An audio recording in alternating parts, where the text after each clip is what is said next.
Кыздар, мен дагы элге окшоп ушу жылыткычты алып атпаймынбы? Мындай батарея сыяктуу жылыткычым бар болчу да. Анан акыркы күндөрү чытырап эле баштады. 6бы 7 секциядан турат. Оор да, мен көтөрө албайм точно ремонтко алып барыш үчүн. Анан муну ремонтко кантип Беловодскийге чейин көтөрүп бармак элем, кайра көтөрүп келиш керек деп туруп, базарга барып ушул жылыткыч 1000 сом экен, ушул жылыткычты алып атпаймынбы? Анан келдим, көтөрүп келсем эле балам эмнеге бул жылыткычты алдың деп сурады. 4-класстагы балам. Мен өзүм 40-тан өткөнмүн. Балам 4-класс. Анан сурап атпайбы, ошентсе үйдү жылытам деп, тиги жылыткычым жаман десем, ошо өзүңдүн эски жылыткычыңдай эле жылыткыч албай белеңиз деп ошентти да ошентсе анан жок, ушуну алдым, өлө жакшы жылытат экен десем, мама бул үйдү жылыткан жылыткыч эмес деди. Анан койчу деп мен телефонду бербейм да көпчү. Анан ушул жерден кайра ойлоп атам, телефонду мындай туура пайдаланганды билген бала да жакшы эле болот окшойт деп деле, телефон пайдасы болот окшойт деп деле ойлоп атам да. Эмнеге жылытпайт, жылытат деп кыйын киши болуп сайып элем могу жерге. Карасаң мына өлө көптү кыйын жылытат экен деп монтип күчтүүсүнө коюп бердим да.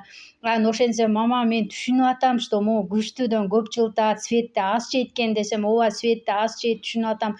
Бирок бул үйдү жылытпайт деп ошентип атпайбы? Анда ишенбей койчу, кандай жылытпайт деп түшүнбөй атам да, ошентсем түшүнсөң дейт, бул деген инфракрасный луч, эми орусча кыргызча аралаштырып сүйлөйт го, кыргызчаны үйрөнүп калдык кичинечи. Инфракрасный луч эле бөлүп чыгарат. Бул чтобы жылытыш үчүн жанында преграда болуш керек деп атпайбы? Кандай преграда десе, мисалы сен жанына отуруп алсаң, сенин денең ал үчүн преградадагы сенин денеңе монтип неме чагылышып дейт, баягы нурлар. Анан ошондон сенин денең эле ысыйт. Аба бул үчүн преграда эмес дейт.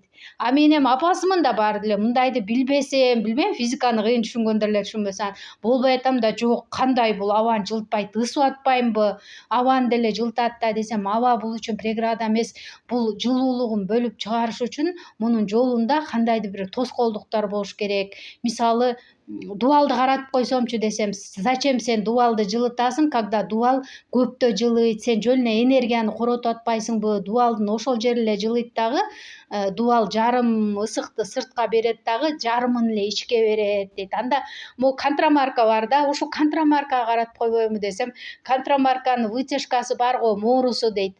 Анан моорусуна жарым ысык кетип калат да, сен лучше муну дейт, өзү кроватьта жатат да, ошол кроватьты каратып кой. Бул кровать дейт, могу жыгач ысыкты жакшы сиңирип алып, кайра комнатага ысыкты берет дейт. Мен түшүнбөй атам да, осмон болуптур кроватьты жылытып анан кроватьты ысык берет деп атасың кайра. Бул эмнеге андай ысык бербейт десем, кровать деген жылуулукту мындай тегиз өзүнөн бөлүп чыгара алат дейт, жыгач болгон үчүнчү. Эгер бул инфракрасный луч ошол кроватька тийип, жыгачты жылыткан үчүн эле берет. Бул инфракрасный луч абаны жылыта албайт деп ушуну түшүндүрдү да. Мен ишенбей, апасымын да эми дагы эле, болбой эле, кана мен ишенбейм сени деп Google'дан карасам чын эле ошондой экен да. Ошо таң калып калдым да, биз ошону билбеген экенбиз. Булар телефон бар үчүн ушундай майда нерселерди да билип, 12 жаштагы баланы элестеттик эле. Таң калып, бул телефон пайдасы деле бар окшойт деп бир ойлоп коем. Анан эми ойлоп атам, эптеп тиги обогревателим оңдотуп келип, уюм туюн деп калды да бооз. Ошол уюм тууганда муну торпокту каратып, ошол немеге, малканага сайып берип коем эми депчи. Чындап эле жылытпайт экен кыздар.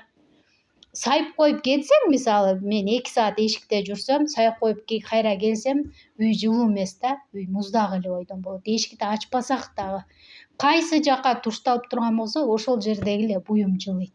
Анан өчүрдүң, сразу үй муздап кетет. Жарым саатта үй печка жакпагандай муздак болуп калат.